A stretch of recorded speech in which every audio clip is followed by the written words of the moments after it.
orang yang baru tobat nih, baru tobat, dijadikan host. Jadi apa? Pembawa acara sama ustadznya.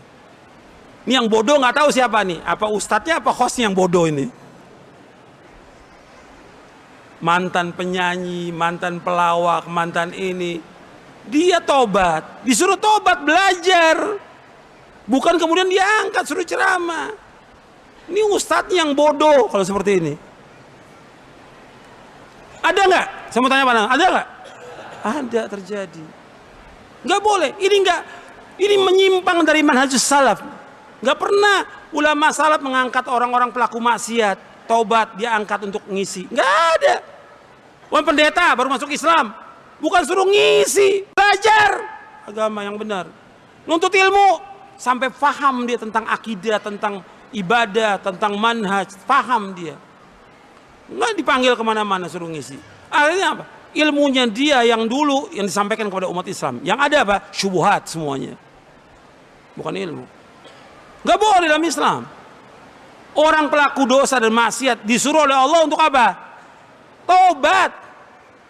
Dan disembunyikan perbuatan dosanya, bukan diceritakan. Si ustadz bilang, coba deh antum tolong ceritakan masa lalu. Kok diceritakan? La haula wala quwata illa billah. Kan Nabi bersabda dalam hadis yang sahih riwayat Bukhari, kullu ummati mu'afan illa al-mujahirin. Setiap umatku akan dimaafkan dosanya kecuali yang menampakkan dosanya. Bagaimana menampakkan dosa? Malam dia berbuat dosa, sudah ditutup oleh Allah dosanya, pagi diceritakan. Ini masa lalu dia sudah tutup, jangan diceritakan kepada orang. Ini ustadznya bilang, tolong antum ceritakan. La haula. Gimana kalau dia pelacur, suruh cerita? La haula wala quwwata illa billah. Allah musta'an. Ini kebodohan yang keterlaluan ini ya. Jahil murakkab. Bodohnya kuadrat. Nggak boleh orang berbuat maksiat disuruh cerita. Tutup. Dan kita juga nggak tahu apakah dia taubatnya bisa istiqomah terus atau dia balik lagi. Ada nggak yang udah taubat balik lagi? Ada nggak? Banyak. Nggak ada kita kebanggaan kepada mereka, nggak ada. Dan nggak ada jasa mereka untuk Islam, tidak ada. Siapapun dia orangnya. Apakah pelaku maksiat, apakah orang kaya yang membantu dakwah ini, nggak punya jasa. Yang punya jasa hanya Allah Subhanahu wa taala. Antum ingat itu. Allah abadikan dalam Al-Quran dalam surah Al-Hujurat. Yang punya jasa adalah Allah yang memberikan hidayah kepada mereka. Kita nggak punya jasa dan mereka nggak punya jasa untuk tegaknya agama ini. Yang punya jasa Allah yang meninggikan agama ini, bukan manusia.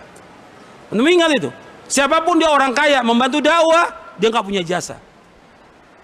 Kebaikan dia, bantuan dia untuk dakwah, untuk siapa? Untuk siapa? Untuk dia nanti di akhirat kalau dia ikhlas. Makanya nggak boleh orang membanggakan, oh saya berjasa. Nggak ada, Allah tegur dalam Al-Quran. Yamununa alaika naslamu, qul la tamunu alai islamakum. Balilau yamunu alaikum an hadakum lil Islam. Mereka berbangga bahwa kami punya jasa dengan Islam ini. Kata Allah, jangan berbangga. Allah yang punya jasa menunjuki kamu. Jadi ini jangan kemudian diangkat yang begini. Dan diceritakan lagi di Facebook. Ya, disebarkan la haula wala quwwata illa billah. Orang berbuat maksiat sembunyikan udah. Jangan dimunculkan dia. Meskipun tadinya dia muncul berbuat maksiat, udah antum belajar dulu, belajar udah. Antum ke pondok belajar minimal 5 tahun belajar. Udah, jangan cerita sama orang, jangan ini, belajar.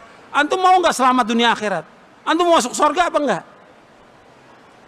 Ini kan nggak sabar, pengen muncul lagi.